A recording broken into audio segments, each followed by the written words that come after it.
Good afternoon, everyone. Welcome to the session on broadcasting to kids and endless vacation. Uh, I have with me, if I go, alphabetically, we have Atit Mehta of Byju's, Megha Tata of Discovery Communications, Mohit Joshi of Havas Media Group, and Meena Elavia Jaipuria of Viacom 80. Unfortunately, Sumit Mathur of Kellogg's had to drop out at the last minute because of some personal reasons. But we'll proceed now. Before we start, I want to thank our presenting sponsor, Nickelodeon, for making this event possible. I'll just take 2 minutes to create a context for the discussion today. The main thing that I find about the kids genre is that it's not adequately appreciated. I mean, this is something I have seen for many, many years. If you look at it, it has it until recently, I think when news overtook it because of the surge in interest, because of the pandemic, etc. For for years together, barring GCs and film, the third largest genre has been kids. Okay, and I think somehow, uh, so if you were to look at getting proportional representation in advertising, uh, if it has a share of about 7%, it has been traditionally about 7% of viewing was for the kids genre, and if you assume that the TV advertising is about 30,000 plus crore, it should be getting about 2,000, 2,200 crore worth of advertising. But as it turns out, it is what they call under-indexed. It gets about 600 crore worth of advertising. And it has always been, it's got the short end of it when it comes to advertising. Now, the question today is whether COVID has changed, as we know, I mean, no, I won't dwell on it very much, but COVID has changed our view about a lot of things, about the way we work, the way we stay, the way we keep safe, a lot of things, what we watch, what we believe in, everything. Okay. So the thing is, in the course of this, there was a surge in television viewing. The kid genre was one of the big gamers. Okay, things have settled down now a bit, but we'll discuss that. The one of the big questions we're going to ask is whether it's this surge and this this break in habit, this change in the media consumption, will it lead to any long-lasting change in the business of kids television, whether kids video, let's say, whether it's television, whether it's digital, but we primarily focus on TV. So let's start. I'll request each of the panelists to speak for 2 to 3 minutes, giving a broad overview of what they think COVID has meant to them, to their business, and especially in the context of kids advertising. I'm going to start with Nina because Nina, I was just asking her, and she's watched kids television for 14 years, which is really, now she has many other responsibilities, but she has an amazing overview in the whole thing. So Nina, over to you. Let's begin. Yeah, so hi, good afternoon, everybody. Thank you for having us on this interesting panel. So my view on the kids business has always been that, and your question that you were asking us about, has the pandemic been a boon? My first response to that would be that no pandemic could be a boon for anybody. So having said that, I think, what I would like to say is that in the last 5 months, kids have been holed up in their homes and they've been confined indoors, and they've been deprived of what they believe is their basic right of being in school, friends, playgrounds, cricket, football, hobby classes. They've been deprived of, a normal life. And in such a situation, I think the only source of entertainment actually came to them from kids' television channels being the main source of entertainment, particularly because a lot of the content has been custom made for them. And so to my mind, the big boon has been that the TV channels have been a big boon for kids, because when kids are happy, kid broadcasters are happy. But I think we've also made the parents very happy this time, because we've enabled them and, to kind of entertain their kids, to make sure that they are well taken care of. There's a certain kind of release and an escape that, the channels and the cartoons and the characters give children. They are able to, transport the kids into a very, a world of imagination, a world of adventure, taking away the stress from from the environment. So from that perspective, the category saw a huge surge, almost 40 plus, in terms of growth percentage, in terms of viewership. And the bigger piece also came from the fact that there was a very solid viewership of the family as well. So there was a lot of collective viewership, and we had co-viewing growing up by almost by 40-50% as well. But unfortunately, so that's a big boon. And I think we were very happy that as broadcasters, we were able to do what is our DNA, which is to entertain kids. But having said that, could we maximize the surge of viewership that came to the channel, typically which would come in the summer months of April, May, and June? The answer definitely is no there. We couldn't manage that. Inventory levels were down by almost 50%, if not more. Even the number of advertisers were down about 50%. But I always think that resilience is a quality that most Indians have. And we are in August today, and I see a lot of things changing. I see us being almost 100% full. In fact, this weekend, we are 100% full. Thank God for that, touch wood. And, the inventory utilization has come back. Advertisers have come back. They've realized that the kids category, despite all the original content coming back on GEC, has actually not really depleted as much. In fact, it's lost only about 5-6% from its viewership. So, which means that kids and families are still watching us. So to my mind, it is a comeback. I think the festive quarter will be very, very good for us. We will go back to Diwali and Christmas vacation, which will look better than from a business perspective, where most of our advertisers will come back. Having said that, we did see some categories that emerged as newcomers in this genre thanks to the COVID, and I think Atit represents one of them. So the edutech companies came back. There was OTT and ZEE5 and Amazon Prime, which came back. There was e-commerce. There was e-wallets, which is phone pay. So some of these categories who hadn't really tried and tested the category have actually opened their doors. So I think there is much to gain from this category, considering that we continue to cater to families, parents, and children with such high viewership numbers. And in fact, to your point, the genre viewership had actually gone up to 9% from that 7% that it has been. And it is still right now at 8%. So to my mind, I think advertisers will see value in this, and we see that 2 to 3% of under indexation should grow, in my view. Okay. Megha, would you like to add to that? Yeah, I mean, I echo, everything what Nina says, because it has been clearly one of those challenging times for everybody, and more importantly for kids, actually. Primarily, like was highlighted, that, when you're at home, it's very difficult to be able to logically explain to a child why he or she cannot sort of step out and can't be, if I have to be in a home, why can't I be in my friend's home instead of my home? Try explaining to a 5-year-old. So I think kids content and kids consumption hence was a result of that, because it really brought about a growth in that. But it also helped, a lot of us as well, the kids networks. Now, D-Kids, for example, we have 2 very successful franchises in the name of Little Singham and Fukre Boys. And both of them grew up like 95% in terms of its growth when it came to consumption from the pre-COVID days to during these lockdown periods. So clearly there was a huge consumption. The franchise connect was very strong, especially Little Singham, which has a very strong connect with that age group.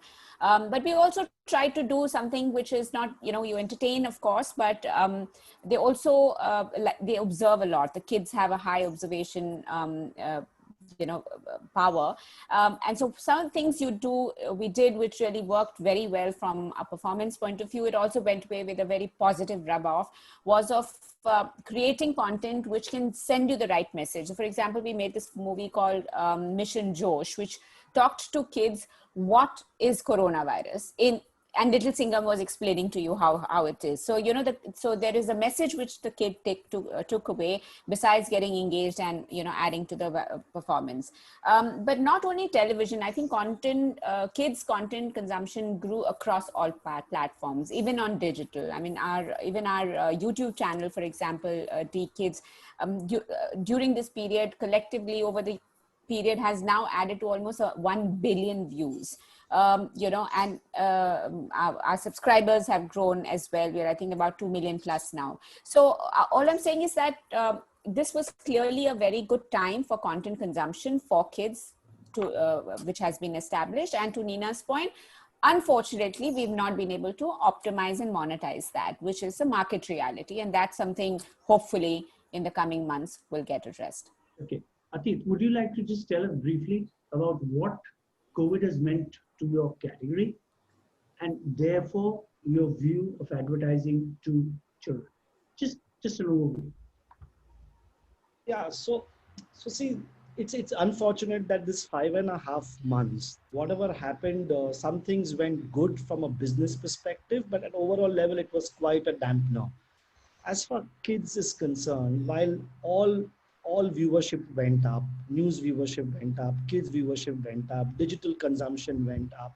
But the biggest worry, and this has been proven a couple of times through a qualitative as well as a quantitative conversations in terms of research, that parents started getting really worried because the amount of screen time going up. Yeah. So because you are at home, it's been 5.5 months, you have nothing to do. Everything which our kids have gone through it, we have seen our friends' kids, what they're going through it. So screen time went up for everybody, and which is not a good sign from a parent perspective, because you are trying in a pre-lockdown era. Yeah. There was a restriction that half an hour of screen time, whether it's a digital screen or a TV screen, you will watch between your dinner time from 8 to 8:30, for example. And now it was no half an hour or 45 minutes, because after a while you gave up and you had to accept to the fact that kids are watching more than what they should be watching, because you are also watching the same thing. Yeah, so that didn't work out well, while every viewership went up, and that was expected to happen. I think, according to my understanding, whatever was the hypothesis as the lockdown started, it played out more or less the same way. Kids viewership was expected to go up because kids are going to be at home. That happened. News viewership, because people are catching up what's happening.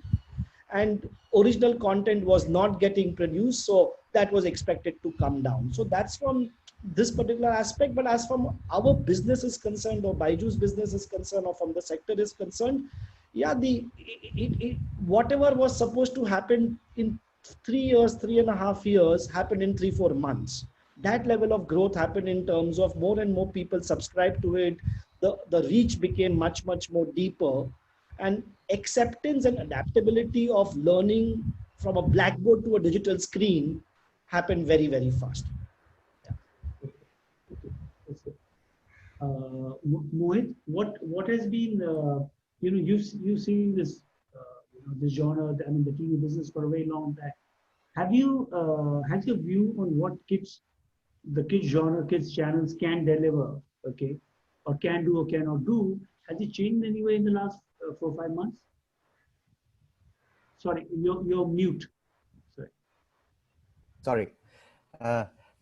Thanks, Shrikant. So yeah, I mean, last few months have been completely unrealistic and unprecedented. We never knew that we'll be staying with the same set of people for so long under one roof. I think we are not, none of us were used to doing that. So especially with our kids as well, and which has changed a lot of stuff. In fact, in some way, even we are in an endless vacation, though it's a very different kind of a vacation, but we are all in that same boat right now.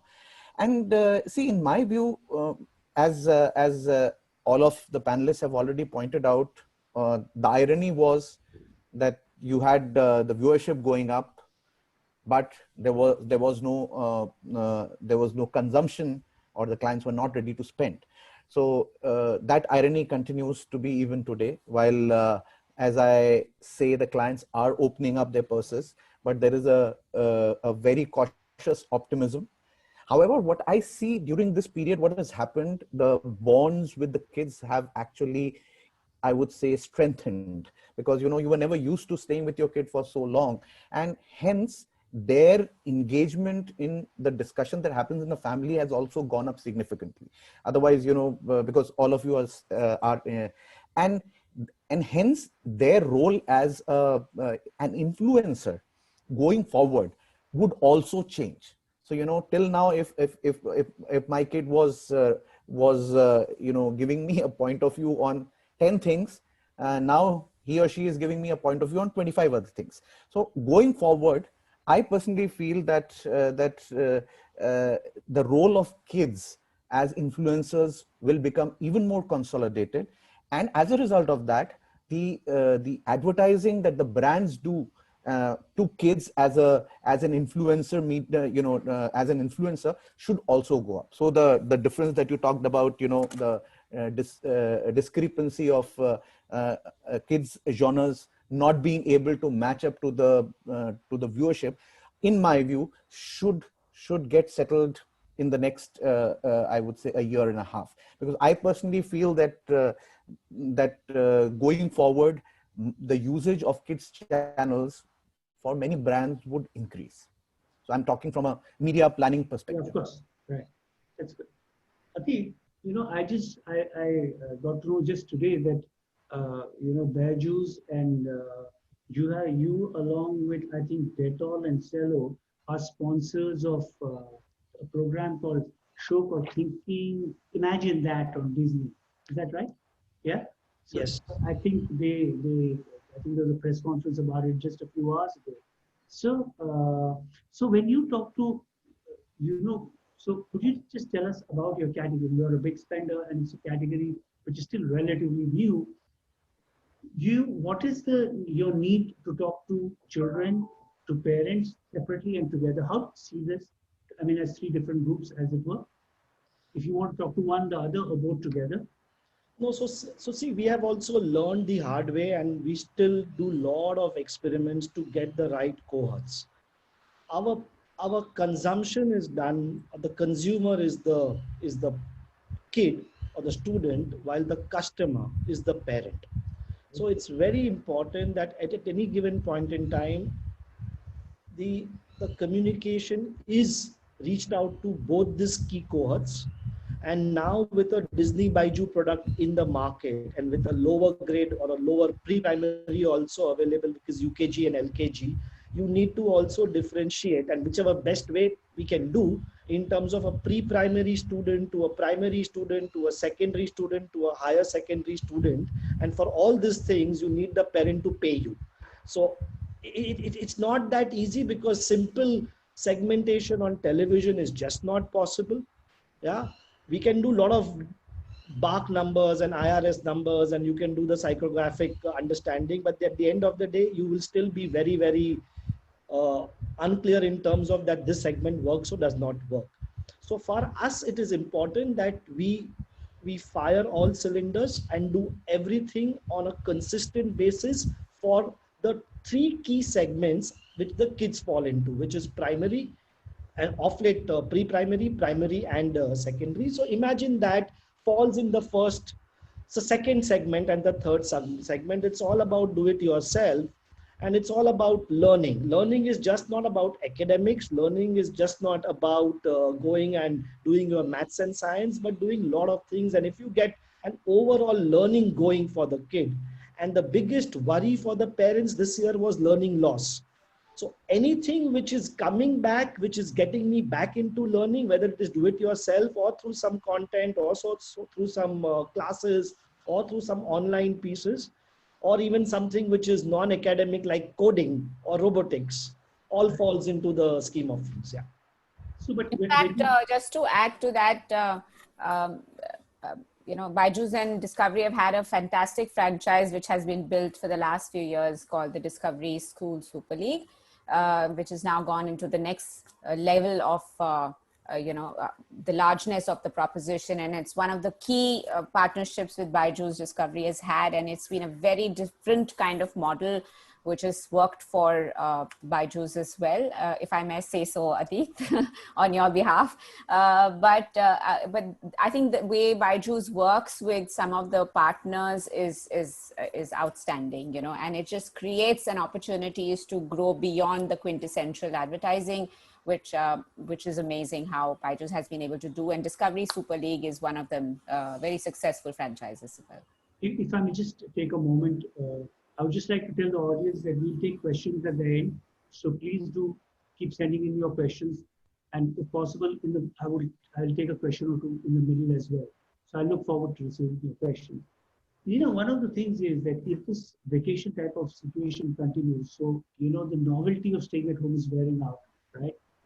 How, and there's also from a programming point of view, if I understand correctly, for kids channels, you prepare for summer in a very big way several months before, which is why you had a lot of programming ready when the lockdown came, unlike many other genres, right? But as this carries on, I mean, it requires a certain incentive, intensity, and expense to do programming for the summer, right? Presumably, which is more intense. Can channels sustain it over the coming months? How do you look at it as a cost? So the way kids content works for this genre is really, it's not really hand to mouth. And to be very honest, over the last 8 years that we've created 8 local IPs. And in the 9th year, in fact, this particular year, we are actually going to launch 2 new IPs in the coming months in September and October. So the way this actually works is that you're creating a pipeline and a library that helps you, you know, bring in the viewership and the love that children have for your characters. So to be very honest, everything that is being created today and as we speak, to be honest, is actually being created for summer of 2021. So what really means is that everything that you have right now was basically for the summer vacation, Christmas vacation, and Diwali vacation. So you're pretty much like, you know, it's like an assembly line, and the way animation works and this pipeline is very difficult to put together. You're working much in advance, and therefore shelf lives are so long, amortizations are over a period of time. So the business typically recovers because of the shelf life being so long. So, you know, Motu Patlu that was launched 8 years ago is still the #1 show in the category today, with top 5 of our characters being in the top 10. So right. All these characters are, you know, therefore the library and the content creation has been planned over a period of time. You want to create a certain number of hours of content, and ours being the biggest library, which helps you to sustain the business over the period of time. In fact, the longer the content works for you, the better the ROI. And that's pretty much how this business actually has worked and paid off for us, because over the years when we started with just 1 local IP, and now we have 8, which includes, you know, your Shiva and Rudra and Golmaal Jr., for example. All of these have actually helped us to gain viewership, and slowly and steadily, the Nickelodeon franchise has actually got a 32% market share in the genre, and, you know, leads the channel, the #1 channel being Nick for the last 6 years. So a very planned content creation pipeline has helped us get there. And as far as the business is concerned, because the shelf life is so long and you amort content over a longer period of time, the ROI actually strengthens every year that it's on air and gets you the GRPs. Yeah, if I'm interrupting, Nina, but you know, my question actually was that, you know, in the normal world, you would have 2 months, let's say summer, and then say a month later, 3 months holidays, right? Now you have kids staying at home all the way to December. Yeah. Advertising has been impacted. My point is that would you continue to invest in content? I think same question for Megha, which is as you would in a normal year where you had 3 months of vacations, or as if this is an extraordinary year and we are going to invest even more, create even more hours of content program?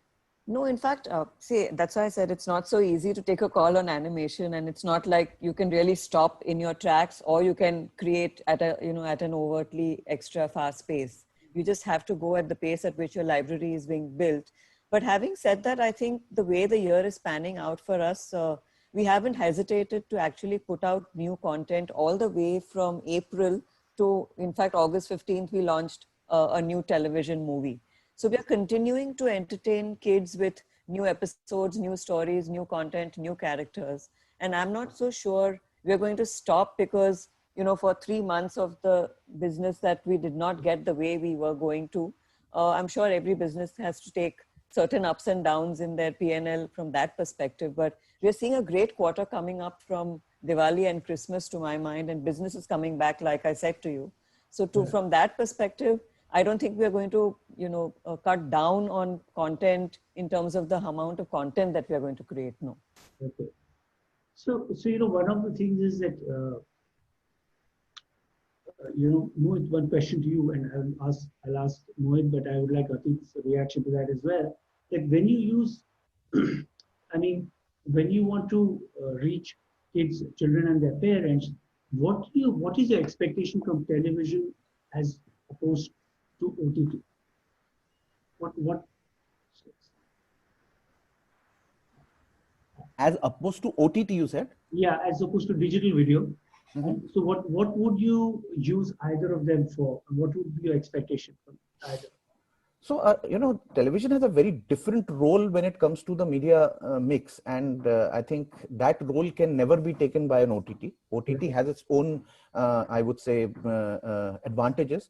But the largeness, bigness, the reach factor, the impact factor that a television gives you or gives a communication is something that an OTT will never be able to do. However, an OTT on its own will be able to give you a far better, I would say, split of the audience and a much more finite and much more targeted audience, which is a possibility in case you want to do that. But in my view, the two have to be looked in tandem. So you can't say that, I will, because today the reality is that there is a lot of shift that's happening from conventional television towards OTT.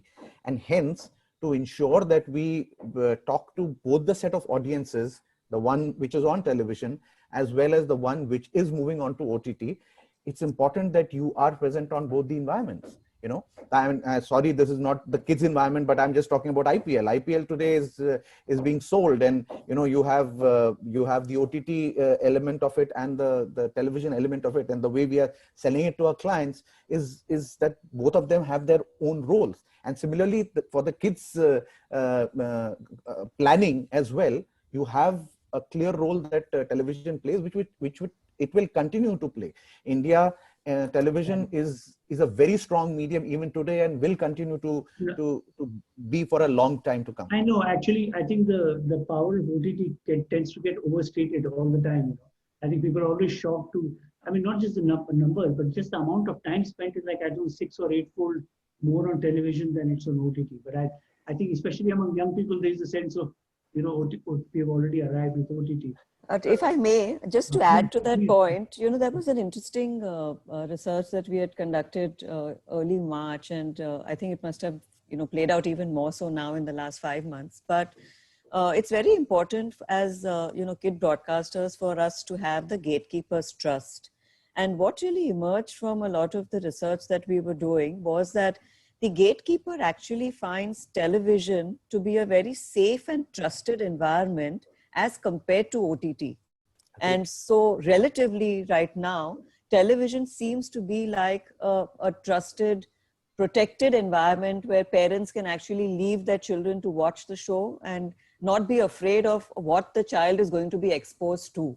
Because today the internet is a bad word, and it's a blackout, it's a black hole as far as what kids can watch, discover, and all of that. So to be, so that comparison came out very starkly in the research where we were doing, where it talked about how parents actually prefer a television channel versus, being, sharing OTT content and having their kids on OTT. And I thought that was a very interesting aspect of what must have played out in the last 5 months, even more so. Sure. Atit, how do you look at television and digital? So see, it's not only about one individual or me as a marketer. As a brand, what are we trying to do? We are trying to reach the audiences. Yeah.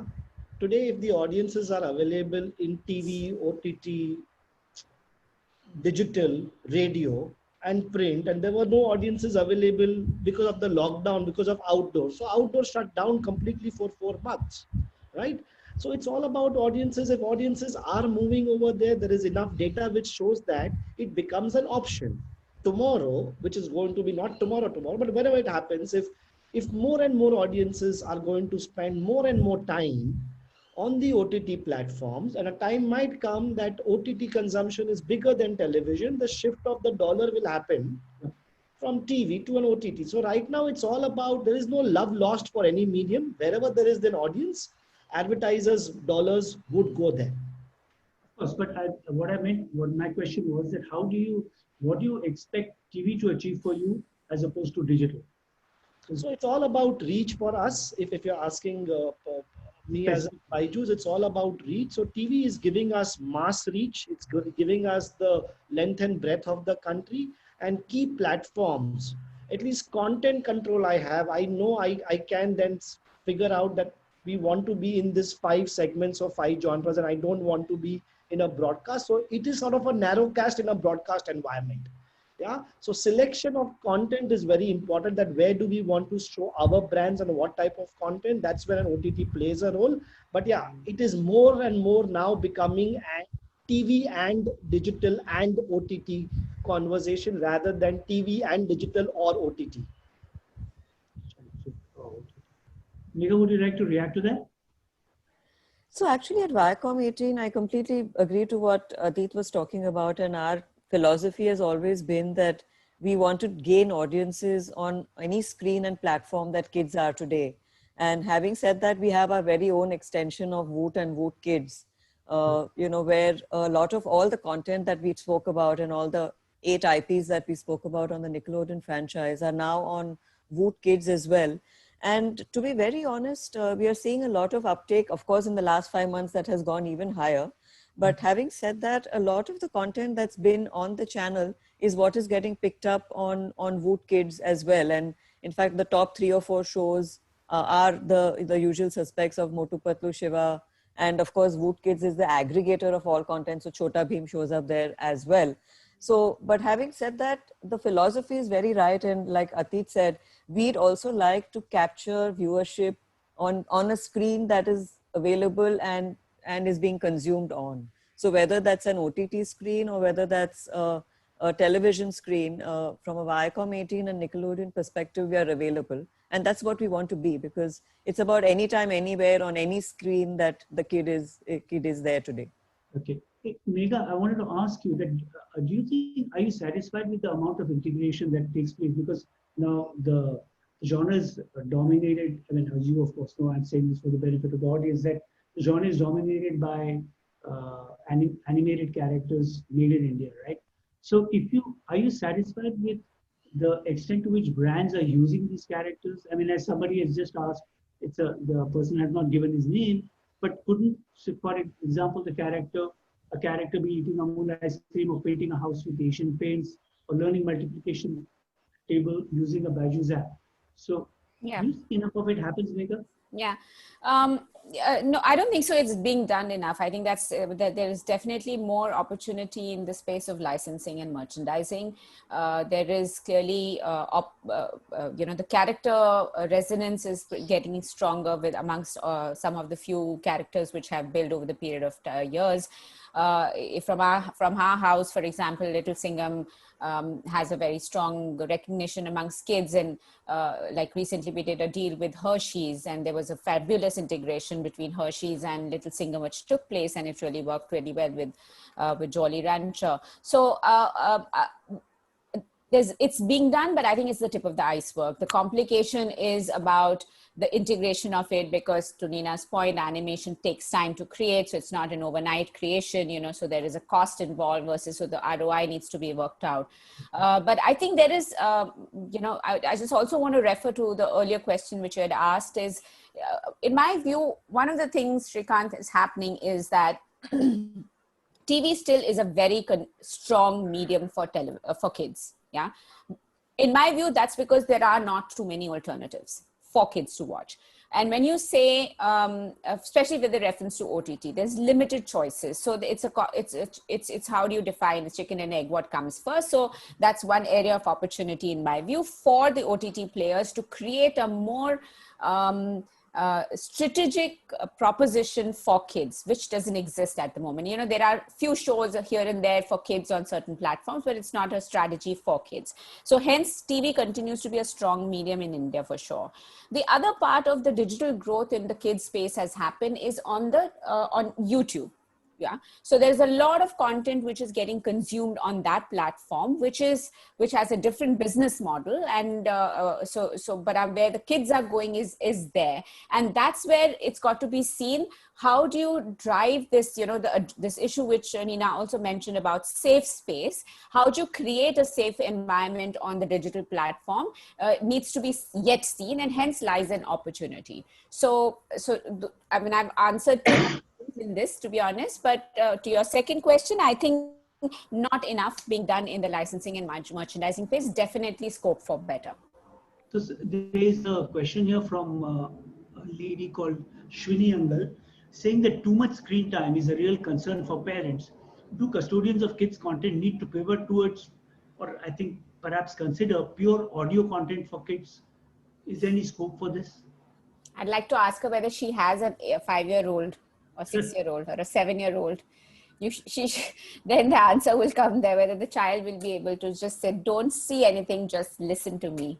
I like to see that. So by the way, we have curated some of this content on Voot Kids, to be very honest. So we do have audiobooks on Voot Kids, and please make sure that the lady who's asking the question subscribes to Voot Kids and gets a download of all those lovely storybooks that are out there available. And that is exactly why I was saying that the strategy is to be available on every screen and in any format that, you know, consumers are willing to consume us.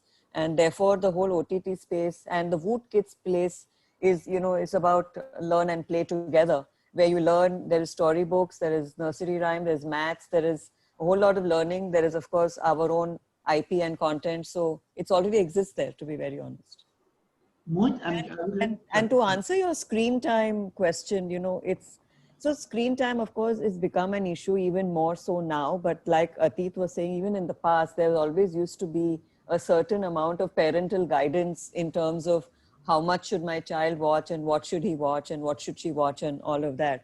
But having said that, in today's day and age, when your child is being deprived of the basic necessities of his life, I would think that any source of release and escape which is available, and you will need some source of entertainment. And if that source of entertainment is your Motu Patlu or your Dora or Shiva, then you will have to allow for the mental well-being of that child. The child wants to be with friends today. He wants to be with your superheroes and role models that he finds comfort in. Sure. Hey, Mohit, you know, the same question which I asked earlier, which was that I think Megha answered it from, you know, the point of view of a broadcaster, but from your point of view, why do you think it's so difficult to have brand integration? Because there are excellent, very powerful animated characters now. Okay, they're made in India, so one can do it, right? It's not like you're getting Doraemon from abroad. So, you know, I personally have done a lot of these integrations when I used to make plans, and you know, the Megha would remember those days when you know, for Nestle there was a lot of integration that used to be created. And I'm honestly feeling, when you ask this question, I started thinking I don't see too many integrations happening these days. No, they aren't. And you know, there were far more at that point in time when Cartoon Network used to be there, and there were limited choices at that point in time. But still, a lot of integration used to happen. I remember doing it for Nestle for 2-3 brands, and Pepsi was doing it, and Coke was doing it. And I remember so many integrations happening. I'm talking about, you know, not too long back in the early 2000s. But yes, this is a question that even I'm asking myself: why are not so many integrations of kid characters happening these days? And honestly, I don't think I have an answer, but the reason probably could be that, one, there are too many options available. Two, there is always a question of digital versus TV versus OTT, and hence, you know, a lot of discussion happens around that, right? And maybe the opportunities that brands have today are far more than what they used to be in early 2000s. And at that point in time, licensing used to be a very I would say strong element in it in itself. So in my view, I don't see it happening myself, to be honest. And So that's what I mean. Why wouldn't it? It's now the character. Everything is all about probably opportunity. right? It's all about opportunities. The opportunities. In fact, if I can add more, Mojo, that earlier on, opportunity, I mean, there were more happening with far much difficult ways to make it happen, right? So Absolutely. it was limited options and how to Yes. convert it. Today, Yes. the integration can be far more better. better, Absolutely. but not enough happening. That's I the remember irony. because these licenses were globally managed. Exactly. There were Yeah, so you many can't do issues this, that you used to can't happen. do You can't that. do There were this, you so can't do many that. guidelines, right? Today, with the local characters that you write, as you rightly say, there is so much more possible with the brands, and the brands can be shown integrated with them. To be honest, though, the last fiscal for Nickelodeon in terms of product licensing and promotion licensing has actually been the maximum, and we've had maximum amount of brands actually license with us, and that would include from Wipro to Colgate to Casio to Pratap Snacks to ITC to there were a lot actually that happened in the year gone by, and that actually comes back to the point about because of the ease of doing things with local characters, whether that was Motu Patlu or Shiva or Rudra, which were the 4 big characters that we actually went out and did. In fact, we did even Jungle Book with Mondelez. So actually, we actually had a fairly good fiscal with all these brands coming to us for product licensing. There's a question from Anirban for Megha and Nina. Saying a lot of your marketing initiatives were based on activation in malls and high traffic places. With all these shut down completely, how are you promoting your new initiatives? So we've totally pivoted our plans, and of course you have to adapt to the situation and the way things are. And therefore we thought that we should keep the engagement going with our brands and with our characters. And so very early on in the day itself, we actually started doing, more fun DIY sessions with influencers. So for example, we did DIY sessions on art and craft. We did one with Chef Kicha as well, I remember. We've done a lot of engagement online in terms of celebrating Mother's Day, celebrating Yoga Day, Friendship Day. A lot of stuff is now actually gone on online in terms of engagement. In fact, just last week, for example, we launched a whole lot of online games. We have almost 500 games now with our local IP. But what we did very interestingly, for example, was that we redid Ludo. Ludo has become a big thing in the pandemic. And we actually now kids have the opportunity of playing Ludo with any of our characters if they wanted to. So they could play, Ludo with Motu Patlu, they could play Ludo with Shiva, so on and so forth. So I think we've pivoted our plans because we know we can't be in schools and malls and etc. But we've kept the engagement going. We're doing a lot of watch and wins as well. In fact, we did another very nice piece which says Nick Says Dance, which was about, getting kids to come off the sofa. And we actually did dance along capsules on social media with influencers and where kids could actually dance to the tune of and tracks of our shows. Atit, I wanted to ask you, so there's this thing about the fact that the process of digital education has been hastened, right? As you said, we've managed it 3 or 4 months in terms of acceptance, what might otherwise have taken 3 or 4 years, right? Yeah. Yeah. Okay. But if you look at it from a broader sense, the gains that had to take place, have they already taken place? Is there there's this concern about too much screen time, right? Do you think some of this may also impact you? Do you see any negatives? Is it all boom?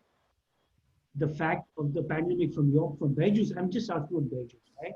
So there's obviously, as you said, that the funnels got bigger. Now you're catching more people. You have to finally get them to convert. But if you look at it in a medium/long term, okay, there's the now, but do you see if 1 year from now, how might things be for you as far as, whether it's the use of TV, it's the use of screens per se at a very broad level. I mean, do you see anything else other than just the fact that more people are trying it out? No, so see, one thing is certain. Yeah, what this has taught us is going to last for a very, very long time, and especially from an education perspective. When you say long time, what do you mean by long time? Are I'm we talking talking about I'm talking about 2 to 3 years. When I say long time, it's 2 to 3 years. Right Mhm. now, maybe longer than that also. right? Last thing to open up is going to be schools. And even if schools open up, learning is now going to be blended. Learning is going to happen at home and learning is going to happen at school. Earlier, the split between learning at school and home was 80-20. 80% of the time you're spending in school and about 10, 15, 20% back home, tuition, so on and so forth. Right. Going forward, this is going to, and I'm talking about long-term impact, that is 2 to 3 years or probably 4 to 5 years also. It is eventually going to stack up at about 40, 60, 50, 50. 40, Because 40 being home, 40 being school. 40, 45 being school and 40, 45 or 50 being at home. So it's going to be completely blended approach. That is one part. The second part is the digital divide. And what I mean by digital divide is today, all of us are well connected. All of us have devices. We don't even think about what is our 4G bill or what type of Wi-Fi we have installed at our home. But that's not the case in the country. People are struggling, and even we say that India is a very well penetrated smartphone markets. Yes, it's true, but the smartphones are not with the students. The smartphones are with their parents, and parents have gone back to work. Schools have yet not started. So there is a significant amount of learning loss. So what's going to happen is the ancillary industry, the device industry. Now, for example, now there is a company which we are working with, which is providing a tablet for like $4,500 with a monthly EMI, pay $250, 24 EMI, so on and so forth. Now, when that penetration happens, digital learning will grow. So the percentage split will come down. It will go to a 40-60 or a 50-50, but the absolute numbers will go up significantly. So the category is expected to be in the sunshine segment for at least 3 to 5 years. And that's the view we carry as Byju's on this piece. Okay. Okay, that's really a very interesting way of looking at. I mean, I think this is the first time I'm hearing somebody say categorically, listen, it was 80-20, and now you're looking at 50-50 or 45-55, whatever. And yet this is there to stay, right? Yeah. One thing I wanted to also ask Megha, Nina, one of the Unity was said earlier this year that beginning 2021, they are not going to be, advertising on platforms where more than 25% of the viewers are children. How will it affect the kids genre?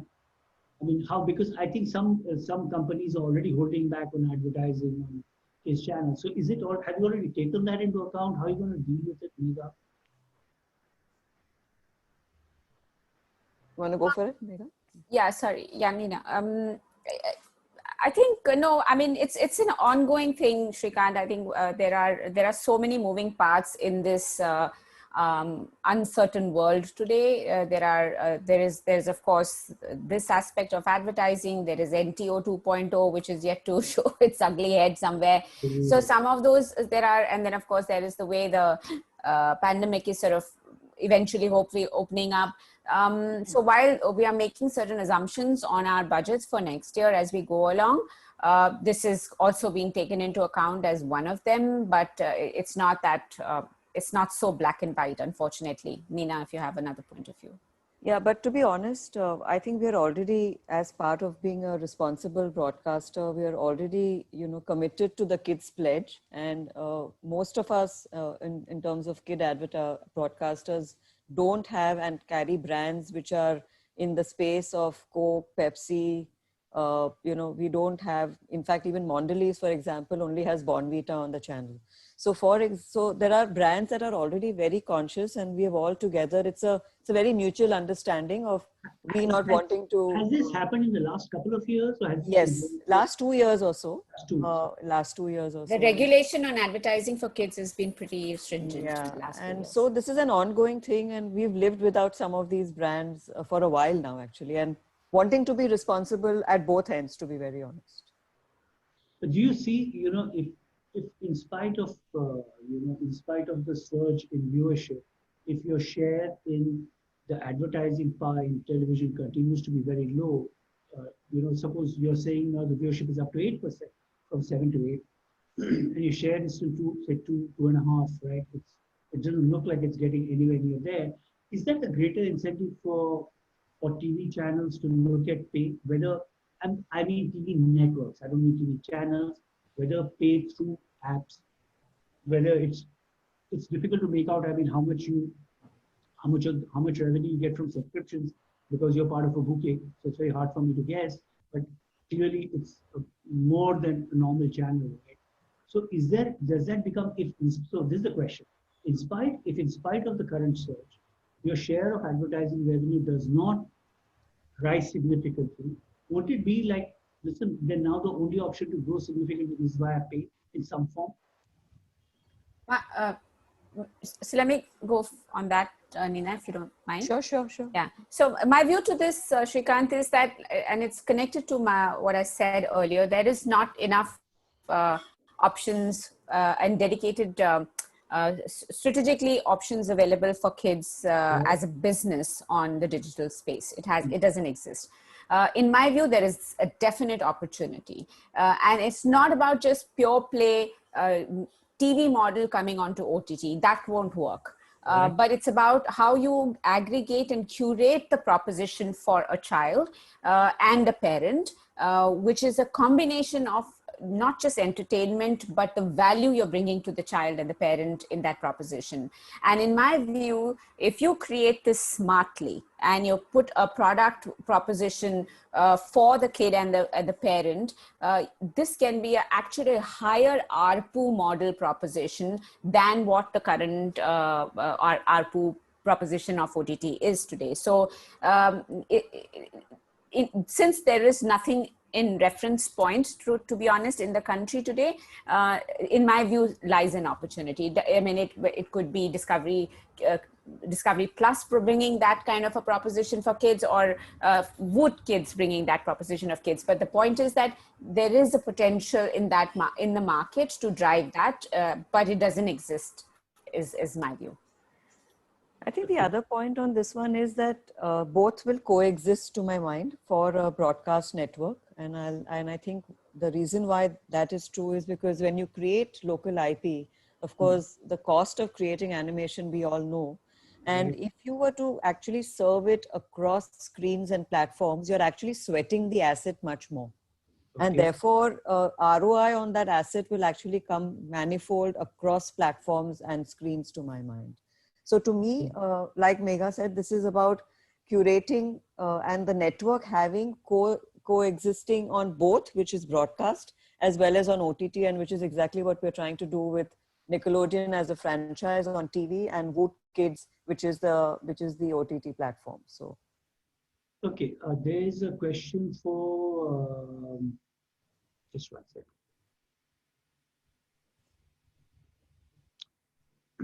There's a question for Atit saying that considering you're a data-driven organization that believes in personalization, do you feel TV lacks data since measurement is still based on sampling versus absolutes in digital? Absolutely.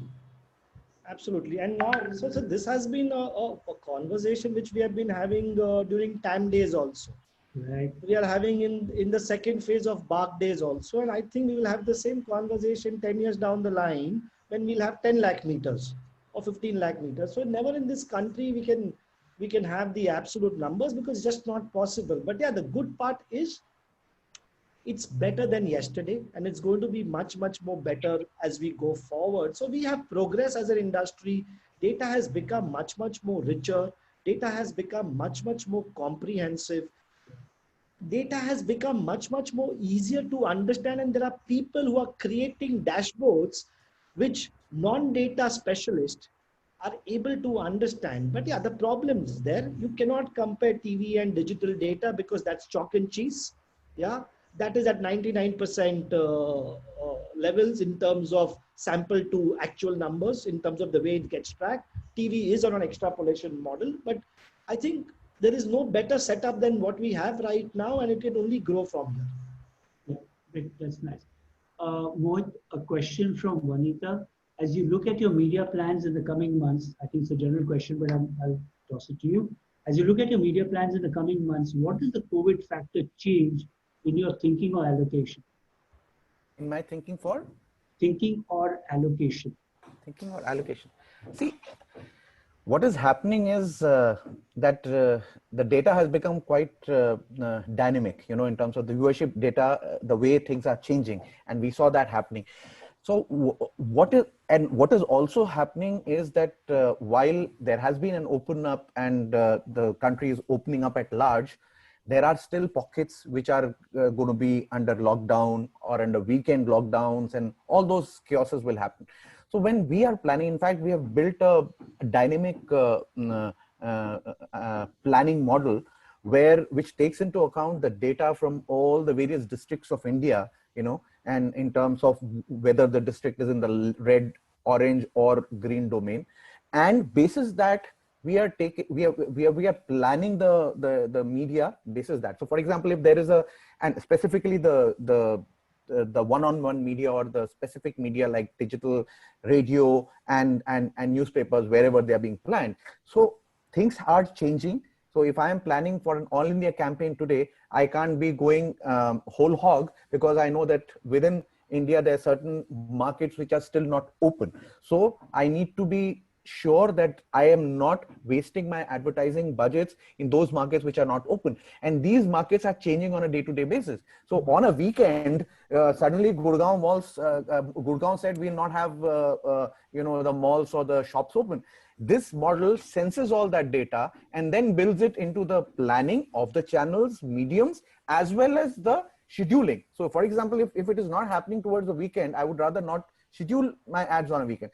Things are going to be very different, while the basic tenets of planning will remain the same, but we need to be far more dynamic to change, because things are changing on a day-to-day basis. We have, and just yesterday I was presenting it to our clients, where we are saying, while we know that we hope there is no severe lockdown going forward, but God forbid if there's a second wave of corona that comes and there is a severe lockdown that happens, our media plans should be able to manage that and ensure that we are not wasting money in an area, in a location, in a geographical domain, which does not have relevance for my client at that point in time. Okay, I think we've pretty much reached the end of our hours. If you had a wish for your business for the rest of the year, what would it be? Nina, would you like to take that? See, I'm an eternal optimist, and I think that we are here to stay, and we are here to entertain 55 million children who come to our franchise every week. And I think the wish is that we hope to continue to get the love that we get from kids, and we hope to better the love that we get from advertisers. Let me put it that way. You need your under index from love, no? Yeah, exactly. From advertisers, mind you, not from viewers. I know. Megha?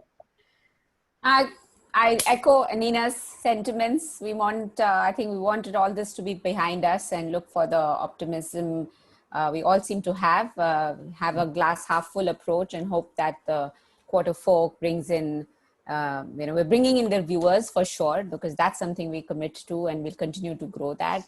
We need to now make some more money. So hopefully get the advertisers back on track on our networks as well. All right. Mohit? We should have a Diwali dhamaka like never before. So the next 3 months should change our lives forever. That's what I hope. Mohit, it's frightening how everybody is or placing all the hopes on Diwali. I hope it works. It's like, We are so all. what happens we are after all- Diwali? There's that.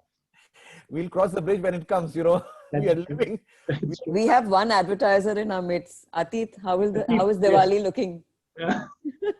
Oh, Diwali, I don't know, it's too early to say, but yeah, Mm. at an overall level, completely agree. I think the entire ecosystem needs to bounce back and bounce back really, really strong. We have lost 4 5 months and significant amount of people. We have lost people, we have lost revenue, and businesses have slowed down. So we need to come back together, hold each other's hand, and ensure that we come back and come back strongly. And this is the right time to start the festive with everything happening over the next 2 or 3 months.